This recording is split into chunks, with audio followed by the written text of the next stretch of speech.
Hello, Abraham.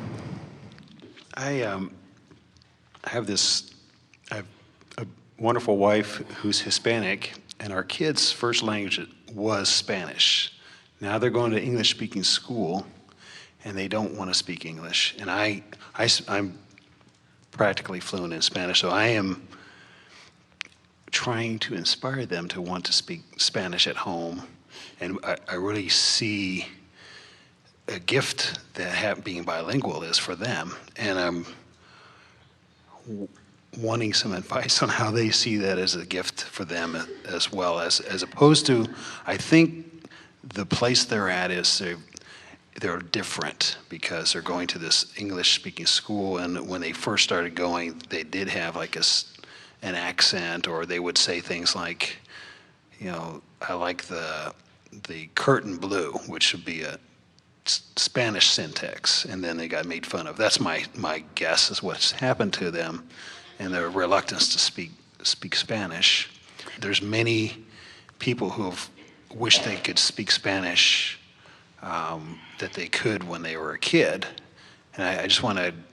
Well, this is a perfect example, an opportunity to discuss the difference between inspiration calling them and motivation prodding them. In other words, there are a whole lot of people saying what you should do and you would be better off, and I don't want you to. But all of that stuff, all of that, doing something because somebody else thinks you should do it, is what trains people away from their own guidance system. We would like you to understand, and we know there are a lot of people that say, well, just throw them in the uncomfortable situation, and in time they'll get used to it and they'll end up better off for it. There's a whole school of thought that says, just make them do the uncomfortable thing long enough, and pretty soon the uncomfortable thing won't be so uncomfortable. And we say, that may very well be true. You may numb yourself out so that things that are not in alignment with who you are and what you want become tolerable. But then you meet rooms full of people. Everywhere you go, there are people who are doing things that they really don't want to do, enduring what they don't want to do because somebody else thinks that they should do it, feeling underlying discomfort, which really the best word for that is resentment. In other words, when you train yourself to do all kinds of things that you don't want to do, there's this constant, chronic sort of tugging in your vibration going on, and then people end up in a hospital with a cancer or a heart disease or one of those very, very severe diseases as a result of long-lasting resentment. And then they say, where did we go wrong? And we say, if we were standing in the physical shoes of parents, we would trust that these kids are source energy, knowing who they are coming in, and that they came wanting to explore contrast, and that their own personal, precious life is giving birth to desires that the source within them is tending. And if you will allow them to follow their stream, to follow what feels good to them, they will become the being that they came forth to be, and no one else can define that for them. And so we know that it is tricky as parents because there are all these governmental rules, all of these requirements, all of these expectations that society puts on all of you. And there is not a way for you to remove yourself from that, and we don't see all of that as a bad thing either. We just want you to ask yourself, in all that you live as you watch your children, what do you think are the primary things that watching them as their life unfolds is causing you to put into your vibrational escrow? In other words, you say, well, I want them to speak English as well as Spanish, and we don't disagree with your desire or with the fact that you do want that. So as you see them made fun of, you want them to feel good. As you see them feeling insecure, you want them to find their way. And there is a myth, a destructive myth, that especially the Western civilization, but it's really global, really believes, that says, in order for a child to not feel insecure, he must become like those who surround. So what you're actually saying is you're actually training each other away from being sensitive to hearing the call of source. You're saying, listen to the call of your teacher and listen to the call of your peers. And if somebody makes fun of you, then you need to fix that, and you need to be a way that they don't make fun. And we don't want you to teach your children how to jump through the hoops so that they're not made fun of, because there's always going to be another set of hoops by some other unkind group of people. We want you to teach them how to make their feelings unheard. People are looking for love in all the wrong places.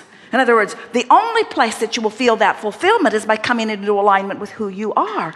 And it is our promise to you that if you will allow them to set off their own rockets of desires, and if you will back them up on what they are asking to do, what their inclinations are asking for, they'll have a glorious and productive life. Jerry and Esther have a dear friend who started a Sudbury school in Massachusetts, and the premise of the school was no one learns anything unless they're asking to learn it. Because he's a mathematics teacher and a scientist.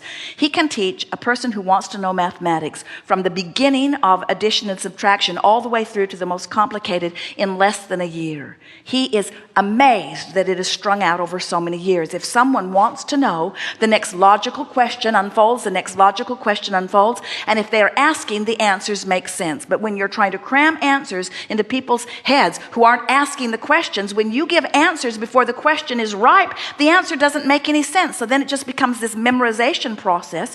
His philosophy was, when the children ask to read, that's when you provide them with the opportunity to read. And until they ask, no one in the school is allowed, even the teachers. You don't walk up and say, Johnny, you're 7 years old, it's time for you to learn to read. You don't even say, Johnny, I read a really good book the other day. You don't even try to dangle the carrot. In other words, you leave the children to be inspired to their own desire. And so his first child wanted to learn to read easily, and learn to read early, and so he was very happy. Oh, the system is really working. His second child didn't care about reading, interested in a lot of other things. 7 years old, still not reading. 8 years old, still not reading. 9 years old, still not interested in reading.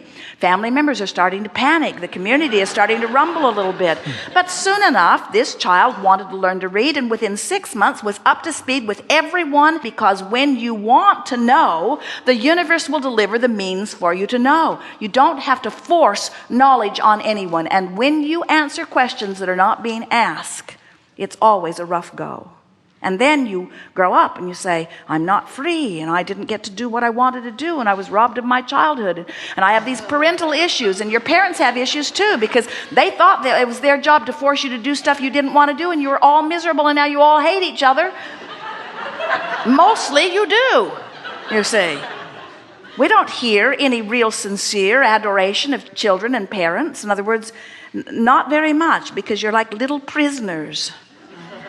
And it's unnatural to you. We got quite carried away with that. But good time for a segment of refreshment. Thank you.